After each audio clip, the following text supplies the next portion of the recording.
Free audio post-production by alphonic.com.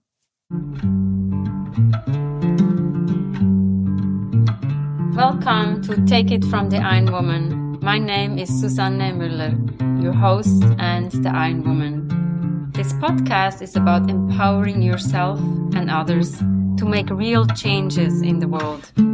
You will hear from everyday, smart, sophisticated, hip people like you and me. Not everybody has to be an Iron Woman to impress the world. Together, we will learn from the sports and business leaders how you can become a more successful person as an entrepreneur or a leader. It's one step at a time, one day at a time. Take your steps now. Take your big steps now. Join me on this journey to success. Take it from the Iron Woman. We only have special guests, and today I have the honor to talk to Saurabh, and he is in Goa in India. Just give us an intro. What do you do? What can we learn from you? As it says on your website, I'm a founder and CEO of Passionately Curious. I'm a solopreneur, coach, and writer. As a coach, I help solopreneurs succeed in their endeavor through effective marketing based on empathy and connection. What does that mean? First of all, thank you, Suzanne, for having me as a guest here. And if I have to introduce myself, I would say right now my focus is to help people become their people as well as organizations. I feel like organizations also become their best selves when the people involved in those organizations start showing up as their best selves. For me, it has become a very important tool that helps people show up as their most audacious self and doing generous work that moves things forward. So that is where my focus is right now with my work. Since I've known you, I think early June, when we went through the Impresario sprint, it seems like community is really important to you. And we always say, like, when we lift each other up, everybody is a better human being or even an organization. Where did it all start for you? I've been a teacher almost all my life. I left my corporate job in 2012. Since then, I have been teaching and guiding students. I realized that something was missing for a long time. Something was missing because there was a binary choice that was always provided. And the binary choice was either raise money from VCs and all and build a startup, or do a corporate job and just become a vice president of something. Both these options didn't align with me, and I could not find a third option for a long time. Around this time, 2017 to 2020, is when I got introduced to works by Tim Ferriss, by Pressfield, and in 2020 is when I started engaging with Seth's work. And that I find when I engaged with Seth's work was the turning point for me, because that is what I was saying. Oh, this is what I have been saying all my life to people. And now there is someone who is teaching that same thing. And then I just went down the rabbit hole, and with Seth, like, that got magnified 100x, being on the hook, being generous, being empathetic, and not just doing surface level things, but really digging deep into all of those things. Since then, I've just gone down that Seth Godin rabbit hole, and here I am right now. I think once we get the philosophy of Seth Godin, it's you cannot go back. Yeah, when people ask me, okay, why Seth, why not all these 100 teachers that are there? I say like this thing, that the way I explain how Seth is different is almost everybody else says, do the work so that you can earn money. From my understanding of what Seth says is, he's saying, earn money so that you can do the work. And it seems like a subtle shift, but it's very powerful. You tell kids to study so that they can get marks, but he's coming in and saying, get marks so that you can study more. And it changes the whole game, because then money is the fuel and the work is why you need the fuel. And It's not the other way. That's very powerful. Also, with the alt MBA that you and I went through, it's a different way of learning. It's about having those sprints, it's creating ideas, but then also sharing it with others and being generous. If we reflect on our own learning, like instead of education, if we use the word learning, and when we learn things, we mostly always learn them better in groups. When we are in a study group, when we like four friends are sitting and doing a night out and then studying and teaching each other, those are the things we learn. And when it's just us trying to slog it through, we learn, we go clear the exam, but we don't learn. Creating those conditions where, first of all, what is it that you're learning?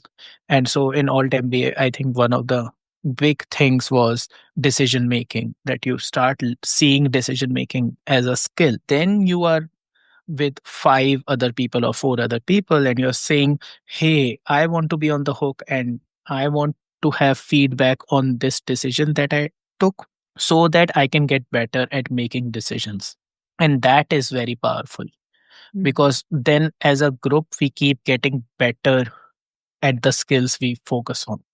One of the biggest insights is also so learning together, having a support group, but also provide feedback. It is very powerful and it's a skill. Like it comes back to that it's not something you're born with, it's something you can get better at, both in how you're giving feedback and how you're receiving. And receiving is a much bigger challenge than giving.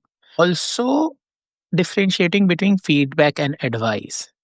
Advice can be, hey, you're going in that direction, you should be going in that other direction because I know better and I am telling you to go in that direction. Feedback is different. It's like you're going in that direction. What I'm understanding is this is why you're going in that direction. Am I making sense here? Is this what you're thinking?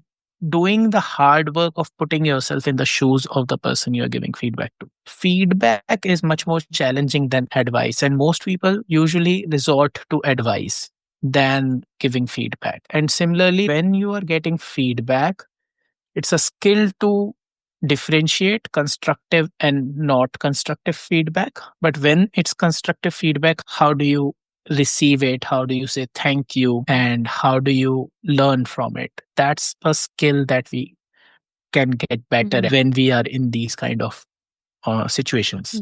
The example I use for this is like having spinach in your teeth. If someone tells you you have spinach in your teeth, they are not telling you to make fun of you. They are telling you because they care for you. For someone to be able to tell you and for you to be able to receive it, there has to be the conditions of trust there.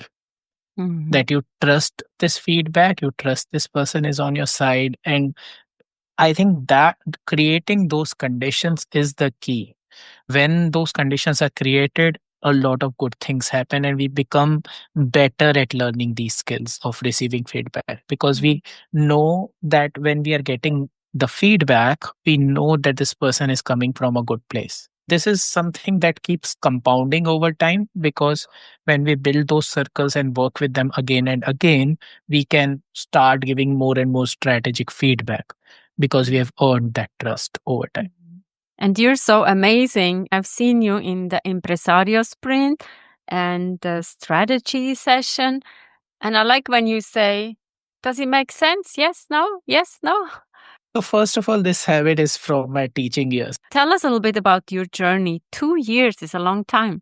The journey of 2 years has been very interesting. The journey of the last 5 years has been amazing because the number of things I have learned from Seth, even when I didn't know him personally or he didn't know me personally, they have changed how I look at things or look at things around me or things in the world. And there's a deeper understanding. And I'll just use a couple of examples that might help with this is marketing. This is marketing seems to be a marketing book, but it's a human behavior book.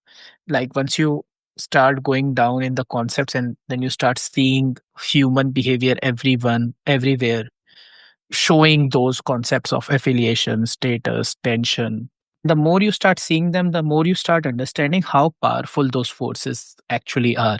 That journey of learning has been great.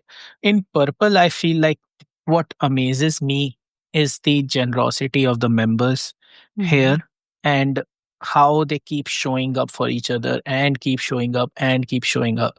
That inspires us more than anything else. The culture that is there in Purple is beautiful. I have seen some instances where one member would just share, this is a problem I'm having, and suddenly like there are 20 people coming in and helping her out with that thing. Have you thought of it this way? Have you done this? And all that. That support is, it helps in overcoming like external resistances and internal resistances. I find that culture, engaging with that culture, to be a really like a gift that I get to Mhm. engage with. Yeah, I've seen that too. It's Yeah. really amazing what a support group and a authentic support group can do for you. The thing I want to stress here is that everyone can create that kind of a culture wherever they are. So I would love, yes, for more people to come in Purple and for us to grow. But more than that, I want people to see that they can create these same conditions in their own community or in their own group or in their own environment, and creating those conditions of I see you, I hear you, I am here for you. One thing I say is, when you have a gathering of chefs, none of them is worried about sleeping hungry. When we have a collection, when we have a culture of generosity, then no one is worried about what about me. And that makes things better. That makes the world a better place. My assertion is that we all want to be more generous, and we are all waiting for someone to lead and say, hey, I've created this condition, these conditions where you can be generous, come and be generous. And yeah, like that is what inspires me a lot. Where do you see the future for yourself, for Purple Sprint? And before we recorded, you said you talk to Seth and you say, this is what I want to do. You don't ask, you just do it. Is that the future for you? So that's the way we work. Actually, it's about making assertions and not seeking permission. And that is what I've learned from Seth. But he is the best person to work with. In terms of Purple and in terms of where I see myself, in Purple, so I'll put it another way. So what is happening is, slowly but surely, we are all moving to a more, all the technologies that are coming up are kind of making us more isolated. What I feel is, if we create spaces where we feel more connected, we do better in life and in our work. And so creating the conditions for people to be more connected, for them to keep each other on the hook, for them to be inspired by each other so that they move forward, for them to do the hard work, to make the hard decisions. That is where I feel like my energy is going in Purple, is how can we create the conditions for people to do really hard things in a community setting so that they move forward. In terms of my work, that is the intention with which I'm showing up in other spheres as well, so that like for me, helping people overcome their reluctance and start seeing the possibilities that they can create with which they can engage with the world, like that is what I want to enable with my work over time. And so I'm just, going one project to another, to project to another. That's where I am right now. Mostly, if I look at myself, I see myself as a teacher, and then in some projects like in Purple, I see myself as the community leader, but mostly I see myself as a teacher. That's wonderful. I'm giving all the time. Wondering, how do you rejuvenate your energy? Because you're always giving, you're always there, you're always showing up. I'm very lucky that my work rejuvenates me. So most of the time when I'm working, I don't feel like my work is draining me. It always energizes me. Rather, when I'm not working, not involved with a sprint or a project, that's when I'm low energy. But apart from that, I love listening to audiobooks. I just take my scooter and listen to audiobooks in a podcast or something. I live in Goa, which is near the sea, so that helps a lot. So I would just go to the sea and have a walk or something. Lately have started swimming, so swimming and just taking care of my health have also been really good in getting the energy back. And what parallels do you see with swimming and being a solo entrepreneur?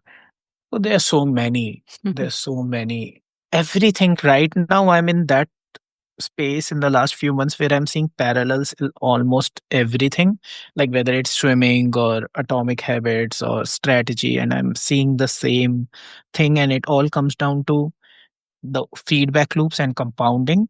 If I want to get a better, become a better swimmer, the more I go to the swimming pool and get into the water, the more likely is that I will improve.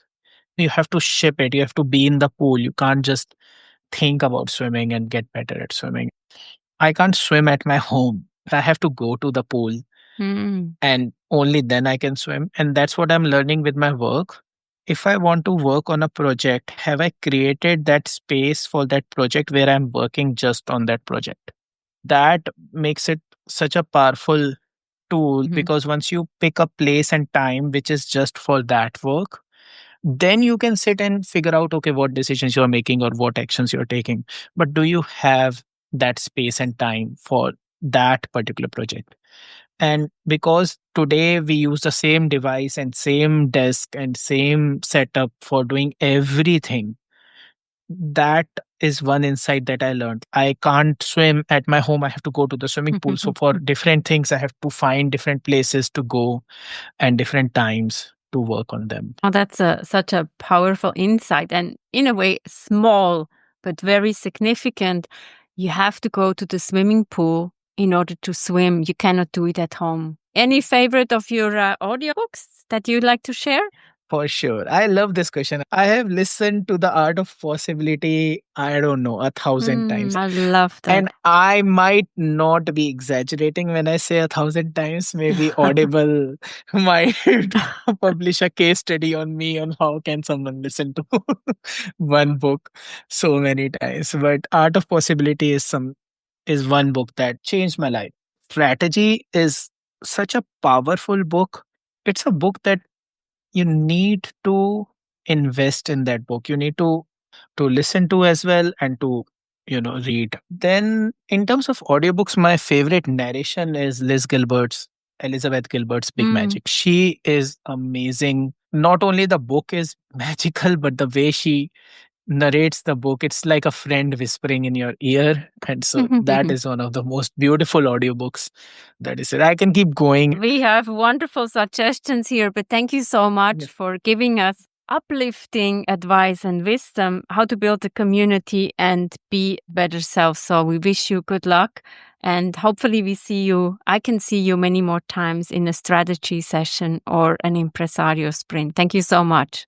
Thank you, Suzanne. This was wonderful. It was great being here on your podcast, and it was a wonderful conversation. Thank you. Thank you. What are you taking away from this lovely conversation? What are your favorite books? Share them in the comments.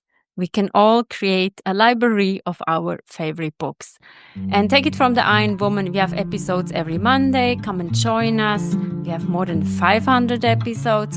And Take It From the Iron Woman is also the book. Get it in your local bookstore or download it. And also write a review.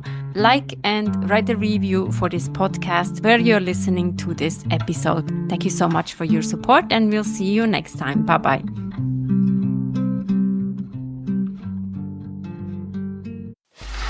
Free audio post-production by alphonic.com.